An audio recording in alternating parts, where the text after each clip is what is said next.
Hello friends, आज मैं आपको बताऊंगा कि ऑब्जर्वेबल की स्ट्रीम्स क्या होती हैं और हम इन्हें कैसे क्रिएट करते हैं। और उसके बाद हम देखेंगे कि हम फ्रॉम इवेंट ऑपरेटर को यूज करके ऑब्जर्वेबल स्ट्रीम को कैसे क्रिएट करते हैं। तो देखते रहिए इस वीडियो को। मेरा नाम है अनु और आप देख रहे हैं यूएक्स ट्रेंड।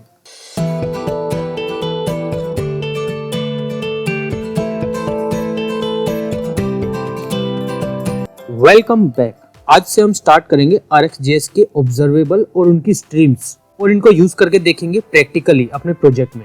दोस्तों, इससे पहले की वीडियो में हमने प्रोमिसेस को देखा था और समझा था कि एसिंक्रोनस ऑपरेशन में प्रोमिस को हम कैसे यूज करते हैं और प्रोमिस का क्या यूज है। अगर आप लोगों ने वो वीडियो नहीं देखी तो आप पहले उसको जाके देख सकते हैं, तो उससे आपका एसिंक्रोनस का कंसेप्ट और क्लियर हो सकता है।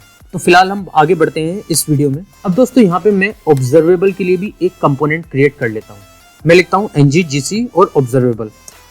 अब दोस्तों, हमारा ऑब्जर्वेबल का कंपोनेंट बन चुका है। इसको हम इसकी राउटिंग फाइल में लगा लेते हैं। यहाँ पे मैं इसको एक डुप्लीकेट ले लेता हूँ और यहाँ लिख लेता हूँ ऑब्जर्वेबल और इसी तरह यहाँ पे ऑब्जर्वेबल कंपोनेंट। अब हम हेडर फाइल में चलते हैं, इंक्लूड्स में ऑब्जर्वेबल ये लगा हुआ है। अब इसको चल के एक बार चेक करते हैं। अब हम चलते हैं ऑब्जर्वेबल पे। तो दोस्तों, ऑब्जर्वेबल का कंपोनेंट अब क्रिएट हो चुका है। अब दोस्तों, हम समझते हैं ऑब्जर्वेबल की स्ट्रीम्स के बारे में। अब दोस्तों, ऑब्जर्वेबल की स्ट्रीम हम कई टाइप से क्रिएट कर सकते हैं। एक तो हम यूजर के इनपुट से भी इसको क्रिएट कर सकते हैं, जैसे कि बटन क्लिक इवेंट। और दूसरा, ये क्रिएट हो सकती है और मोस्टली केस में क्रिएट होती है HTTP रिक्वेस्ट से। और हम और भी तरह से इसको क्रिएट कर सकते हैं, जैसे एरे वगैरह से, ऑब्जेक्ट से। और भी बहुत सारे तरीके हैं जो अभी शायद मुझे याद नहीं है, पर जैसे जैसे आप इस पे काम करते जाओगे आपको वो मिलते जाएंगे। और दूसरा, ऑब्जर्वेबल क्या हैंडल करता है। इसका मतलब ये है कि जब हम ऑब्जर्वेबल को सब्सक्राइब करते हैं तो वहाँ पे क्या क्या चीजें हैंडल होती हैं। फर्स्ट तो ये है कि ऑब्जर्वेबल में हम यूज करते हैं डेटा, ये हैंडल करता है डेटा। और दूसरा, ये हैंडल करता है एरर। अगर कोई एरर आती है तो हम उसको भी ऑब्जर्वेबल में हैंडल कर सकते हैं। जैसे हम प्रोमिस में एक तो रिजोल्व करते थे, दूसरा रिजेक्ट करते थे। वहाँ पे 2 चीजें होती थी, यहाँ पे 3 चीजें हैं। और तीसरा क्या है, कंप्लीशन। मतलब कि जब हमारा ऑब्जर्वेबल कंप्लीट हो जाए तो हम उस कंप्लीशन के इवेंट को भी हैंडल कर सकते हैं। अब दोस्तों, ये होता कैसे है, इसका सिंटेक्स ऐसा है कि जैसे हम लिखते हैं डॉट सब्सक्राइब, उसके बाद सब्सक्राइब में हमारे पास 3 आर्ग्यूमेंट मिलते हैं। फर्स्ट तो हमारा आर्ग्यूमेंट होता है डेटा का, फर्स्ट में हमारा डेटा रिसीव होता है हमें। और इसके बाद कोमा लगा के हमें सेकंड आर्ग्यूमेंट, हम 3 लिख लेते हैं। सेकंड आर्ग्यूमेंट होता है हमारा एरर। और तीसरा क्या है, वो होता है कंप्लीशन का, मतलब जब कंप्लीट हो जाता है तो इसमें हम कुछ भी यहाँ पे पास नहीं करते और यहाँ पे हमें जो करना है हम वो करा सकते हैं।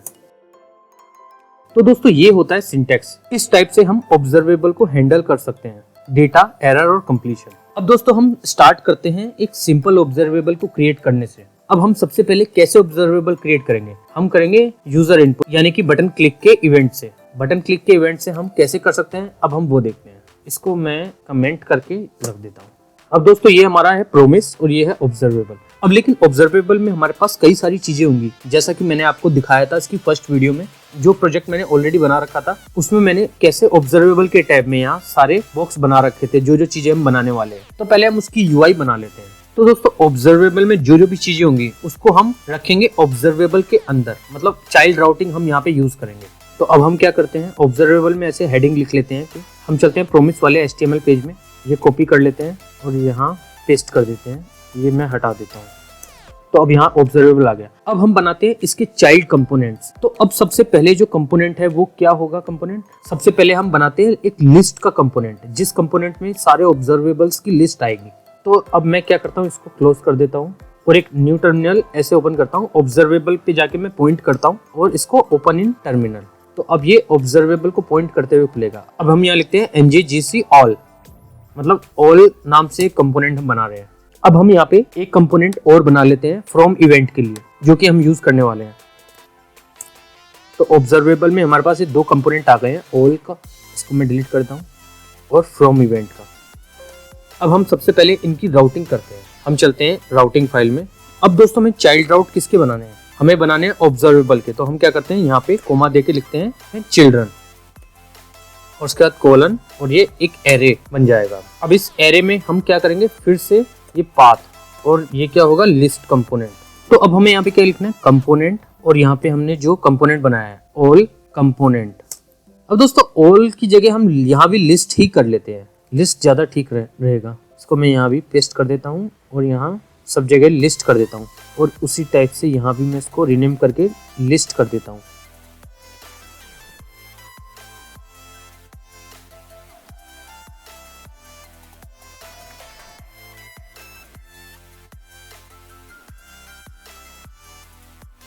तो दोस्तों हमने एक राउट बना लिया लिस्ट के लिए। अब हम दूसरा राउट बनाते हैं फ्रॉम इवेंट के लिए, जो हमने ये एक कंपोनेंट बनाया फ्रॉम इवेंट, इसके लिए फ्रॉम इवेंट कंपोनेंट। अब दोस्तों एक बार चल के चेक करते हैं। तो यहाँ पे अगर मैं लिखूं लिस्ट तो अभी वो आ नहीं रहा। अब दोस्तों वो क्यों नहीं आ रहा? क्योंकि हमने जब चाइल्ड राउट हमने यूज किया तो हमें एक चीज और करनी पड़ेगी, और वो क्या है, यहाँ पे हमें राउटर आउटलेट भी यूज करना पड़ेगा। अब ये यहाँ पे आ गया लिस्ट में ऑल वर्क्स। पहले ऑल बनाया था तो इसलिए यहाँ पे ऑल आ रहा है। और दूसरा हम यहाँ पे लिखेंगे फ्रॉम इवेंट, तो यहाँ पे फ्रॉम इवेंट वर्क्स। इसको मैं इस टाइप से ही लिख लेता हूँ फ्रॉम इवेंट। पिछले वाले प्रोजेक्ट में मैंने ऐसे ही लिखा था, जो मैंने ऑलरेडी बना रखा, तो सेम ही रहेगा। अब दोस्तों हम क्या करते हैं, चलते हैं इसके लिस्ट वाले कंपोनेंट पे, इसके HTML पे। अब हम यहाँ पे इसका HTML क्रिएट करते हैं। मैं लिख लेता हूँ रो और उसके बाद colMD12, ये बूटस्ट्रैप की क्लासेस हैं। और यहाँ पे ul.list li के अंदर href की जगह हम लिख लेते हैं राउटर लिंक। सबसे पहला क्या है, फ्रॉम इवेंट। हम 2-3 डुप्लीकेट कर लेते हैं इसके देखने के लिए। अब इसको चेक करते हैं एक बार, ऑब्जर्वेबल पे चलते हैं। तो अब यहाँ पे हमें लिस्ट पे जाना है, तो ये आ गया। तो दोस्तों अब हम क्या करते हैं कि हम लिस्ट वाला ये चीज हटा ही देते हैं, राउट मतलब ये कीवर्ड हटा देते हैं। हम चाहते हैं कि जब ऑब्जर्वेबल पे जाएं तो ये ऑलरेडी ये लिस्ट यहाँ पे दिखा दे। तो इसके लिए हम क्या करते हैं, हम इसकी राउटिंग फाइल में चलते हैं और लिस्ट को कर देते हैं एम्प्टी पाथ, मतलब ऑब्जर्वेबल होगा तो ये ऑलरेडी ये कंपोनेंट अपने आप ओपन हो जाएगा। अब हम चलते हैं ऑब्जर्वेबल पे। तो हम जैसे ऑब्जर्वेबल पे गए तो लिस्ट वाला कंपोनेंट यहाँ पे अपने आप आ गया। अब दोस्तों इसकी मैंने CSS ऑलरेडी क्रिएट कर रखी है। जब मैंने प्रोजेक्ट बनाया था तो मैं वो लाके यहाँ पे पेस्ट कर देता हूँ, क्योंकि उसमें हमारा टाइम बहुत वेस्ट हो जाएगा CSS अगर हम यहाँ पे लिखेंगे तो मैं इसके कंपोनेंट में चलता हूँ, CSS में यहाँ पेस्ट कर देता हूँ। अब हम चल के चेक करते हैं, तो अब ये आ गया यहाँ पे। तो हमें इस टाइप से ही बनाना है। अब हम इस पे क्लिक करते हैं तो ये फ्रॉम इवेंट वाला आ गया। तो दोस्तों हमने अब UI तो बना दी। अब हम इस पे करके देखते हैं फ्रॉम इवेंट को यूज। अब मैं ये यहाँ से कॉपी कर लेता हूँ HTML, फ्रॉम इवेंट भी मैं पेस्ट कर देता हूँ।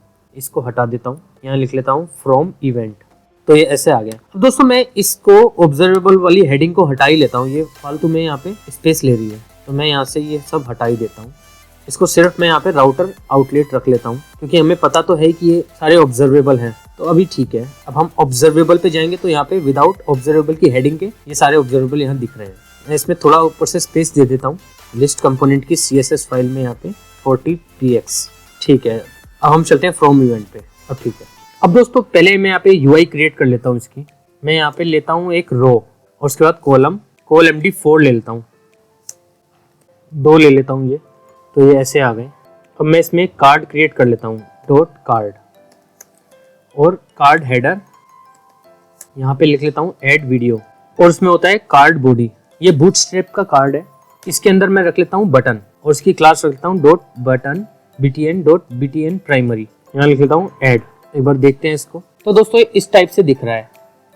अब मैं क्या करता हूँ, इसी कार्ड को कॉपी कर लेता हूँ और यहाँ भी पेस्ट कर लेता हूँ। अब ये हमारे पास 2 आ गए। अब हम क्या करेंगे, इस बटन के क्लिक पे यहाँ पे एक लिस्ट ऐड कराएंगे। तो यहाँ मैं लिख लेता हूँ लिस्ट, और यहाँ पे इसको बटन को हटा देता हूँ। तो यहाँ पे एक UL ले लेता हूँ, ULLI। यहाँ पे लिख लेता हूँ वीडियो 1, वीडियो 2, 3। तो दोस्तों हम UI तो अपनी क्रिएट कर चुके हैं।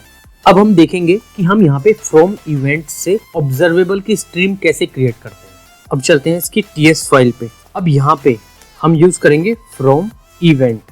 अब दोस्तों ये यहाँ पे दिख रहा है, मैं इस पे क्लिक करूंगा तो ये ऑटो इम्पोर्ट हो जाएगा RxJS वगैरह से। ये आ गया। अब इसमें हमें क्या करना है, यहाँ पे आप देखेंगे कि ये 2 आर्ग्यूमेंट लेता है, एक तो ये टारगेट नेम और दूसरा इवेंट नेम। अब टारगेट क्या है, टारगेट है हमारा वो बटन है, फिलहाल के लिए हम ऐसे लिख लेते हैं। दूसरा इवेंट क्या है हमारा, क्लिक।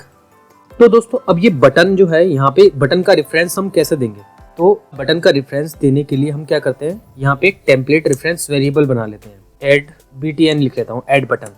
तो अब हम क्या करते हैं, इसको व्यू चाइल्ड के थ्रू यहाँ पे इसका एक्सेस लेते हैं हम। तो मैं एक प्रॉपर्टी बना लेता हूँ ऐड बटन, उसका टाइप क्या होगा एलिमेंट रैप, और ये हम क्लिक कर लेंगे तो ऑटो इम्पोर्ट हो जाएगा। और इसके आगे हमें क्या यूज करना है @व्यू चाइल्ड, क्योंकि हमें इसका एक्सेस लेना है। और व्यू चाइल्ड में हम फिर से ऐड बटन ही डाल देते हैं। अब हम क्या करेंगे, ये ऐड बटन जो है यहाँ पे this dot add button dot native element. अब मैंने आपको पहले ही बताया था कि जब भी हम व्यू चाइल्ड यूज करते थे तो उसके एक्सेस में हमें नेटिव एलिमेंट यहाँ पे यूज करना पड़ता था। अब हम क्या करते हैं, इसके बाद हमें लिखना है डॉट सब्सक्राइब। सब्सक्राइब में हम यहाँ पे एक रिस्पॉन्स आएगा हमारे पास, और इसको हम यहाँ पे कंसोल करा लेते हैं रिस्पॉन्स को। अब हम एक बार चल के चेक करते हैं। इसका मैं इंस्पेक्ट एलिमेंट करके कंसोल ओपन कर लेता हूँ। अब दोस्तों यहाँ पे एक एरर आ रही है, मैं आपको बड़ा करके दिखाता हूँ। ये एरर क्या है कि can not read property native element of undefined. अब ये ऐसा क्यों हो रहा है, क्योंकि ये हमने यूज किया है ng on init में। और मैंने आपको एक बार बताया था पहले जब हमने व्यू चाइल्ड को यूज किया था कि जब भी हम व्यू चाइल्ड टाइप से ऐसे काम करें जहाँ पे हमें डोम के एलिमेंट उनका एक्सेस लेना पड़ रहा है, उनके साथ काम करना पड़ रहा है, तो हम ng on init नहीं बल्कि ng after view init life cycle hooks में ये सब करते हैं, ताकि जब हमारा पूरा पेज रेंडर हो जाए, ये बटन रेंडर होके हमारे डोम पे आ जाए, तब ये वाला कोड एग्जीक्यूट होगा तो हमें एक्सेस मिलेगा। तो हम क्या करते हैं, इम्प्लीमेंट कर लेते हैं आफ्टर व्यू इनिट और ng after व्यू इनिट। ये सारा कोड हम यहाँ से कट करके इधर लिख लेते हैं। अब एक बार चेक करते हैं, तो अब वो एरर चली गई है यहाँ से। अब हम क्लिक कर रहे हैं तो ये हमें माउस इवेंट मिल रहा है। इसका मतलब क्या है कि अब ये हमारा वर्क कर रहा है। तो दोस्तों ये जो डेटा है ये एक स्ट्रीम में डेटा आ रहा है, ये स्ट्रीम बन चुकी है यहाँ पे। अब इस डेटा की टाइम टू टाइम ये डेटा इमिट हो रहा है और ये एक ही स्ट्रीम का डेटा है। ये जो बटन क्लिक पे हमने फ्रॉम इवेंट यूज किया है, ये इससे एक स्ट्रीम क्रिएट हो रही है और वो स्ट्रीम का डेटा यहाँ पे ये आ रहा है। तो दोस्तों ये एक क्विक एग्जांपल था स्ट्रीम का। तो दोस्तों यहाँ पे हमें ये पूरा का पूरा इवेंट मिल रहा है। अब हम क्या चाहते हैं कि हमें ये इवेंट से कोई लेना देना नहीं है। हम जब बटन क्लिक करें तो यहाँ पे वीडियो 1 2 3 ये ऐड होते जाए, तो हमारी स्ट्रीम में वो डेटा हो, जैसे वीडियो 1 वीडियो 2 3 या जो भी हम डालें वो हो। तो उसको हम कैसे करेंगे, हम क्या करते हैं, यहाँ पे रिस्पॉन्स को लॉग नहीं कर रहे, हम यहाँ पे लॉग करते हैं वीडियो 1। अब हम करते हैं तो यहाँ पे वीडियो 1 ही आ रहा है, कई सारी बार 9 बार आ गया। तो हम क्या करते हैं, यहाँ पे एक बनाते हैं let count is equal to 0, और यहाँ पे क्या करते हैं 1 को हटा के प्लस यहाँ लिख देते हैं काउंट प्लस प्लस। अब हम एक बार चेक करते हैं, तो अब यहाँ पे वीडियो 1 2 3 0 1 2 3 4 इस टाइप से आ रहा है। मैं इसको काउंट को 1 कर लेता हूँ तो 1 से आएगा वीडियो 1 2 3 4 5 6। तो दोस्तों अब ये डेटा हमारा एक एज ए स्ट्रीम आ रहा है, ये हमारा इसकी एक स्ट्रीम बन चुकी है। अब दोस्तों सवाल ये है कि हम इस स्ट्रीम वाले डेटा को यूज कैसे करें, हम यहाँ पे कैसे दिखाएं इस डेटा को। तो अब हम ये कोशिश करते हैं कि हम इस डेटा को यहाँ दिखा पाए। अब ये करने के लिए हमें क्या करना पड़ेगा, हम चल के HTML में देखते हैं। यहाँ पे क्या है UL, हमें क्या करना है, ये LI यहाँ पे ऐड करनी है। जैसे हम ng4 के थ्रू यहाँ पे इसको पुश करते रहते थे, तो अब यहाँ पे हम ng4 तो यूज नहीं कर सकते क्योंकि ये एरे तो है नहीं, ये एक स्ट्रीम है और ng4 यूज होता है एरे में। तो अब यहाँ पे इसको यूज कैसे करें, तो हम क्या करते हैं, इस पे एक लगाते हैं ID। अब ID क्या रखें, अब ID हम रखते हैं कुछ ऐसी कि जिसे हम आगे तक यूज कर पाए। तो हमें यहाँ पे एलिमेंट्स ऐड करने हैं, तो और ये क्या है, एलिमेंट का कंटेनर है, तो हम लिख लेते हैं EL कंटेनर। मैं इन सबको यहाँ से डिलीट कर देता हूँ। अब हम इस UL के अंदर वो LI अपेंड कराएंगे, और वो कैसे कराएंगे हम देखते हैं चल के। अब हम यहाँ पे क्या करते हैं, एक मेथड बना लेते हैं। मैं आइटम एलिमेंट अपेंड कराऊंगा, तो मैं लिख देता हूँ EL अपेंड, ये मेथड हो गया हमारा। अब दोस्तों EL अपेंड से बढ़िया मैं प्रिंट ही ना रख लूँ मेथड का नेम। हम क्या कर रहे हैं, यहाँ पे डेटा प्रिंट ही तो कराएंगे, तो प्रिंट थोड़ा सा देखने में भी हमें समझ में आ जाएगा बाद में। तो इस मेथड का नाम रख लेते हैं हम प्रिंट। तो दोस्तों हमने यहाँ पे एक प्रिंट मेथड बना लिया है। अब हम समझते हैं कि हमें करना क्या है। हमें करना है कि हमें ये जो एलिमेंट है हमारा, मतलब हमारी लिस्ट है UL है, इसके अंदर हमें LI को क्रिएट करना है, मतलब लिस्ट के आइटम को हमें क्रिएट करना है, मतलब अपेंड करना है, बना के क्रिएट करके अपेंड करना है। तो अब हम वो कैसे करते हैं, अगर हमें जावास्क्रिप्ट से करना होता है तो हम ये कैसे करते हैं, हम डॉक्यूमेंट डॉट क्रिएट एलिमेंट करते हैं। तो हम यहाँ पे वही करेंगे। तो हम एक वेरिएबल बनाते हैं लेट। अब हम बनाएंगे क्या, वो एलिमेंट। तो हम EL लिख लेते हैं, EL is equal to document dot create element. Create element आ गया यहाँ पे। और क्रिएट एलिमेंट हमें क्या करना है, हमें डिव करना है नहीं, हमें LI करना है, तो हम LI लिख लेते हैं। अब हमें क्या करना है, अब ये जो li हमने क्रिएट कर लिया इसमें हमें कुछ टेक्स्ट डालना पड़ेगा। तो हम लिखेंगे el.i इनर टेक्स्ट। अब हम इनर टेक्स्ट क्या डालेंगे, कुछ भी डाल लेते हैं, मैं ux trend डाल लेता हूँ।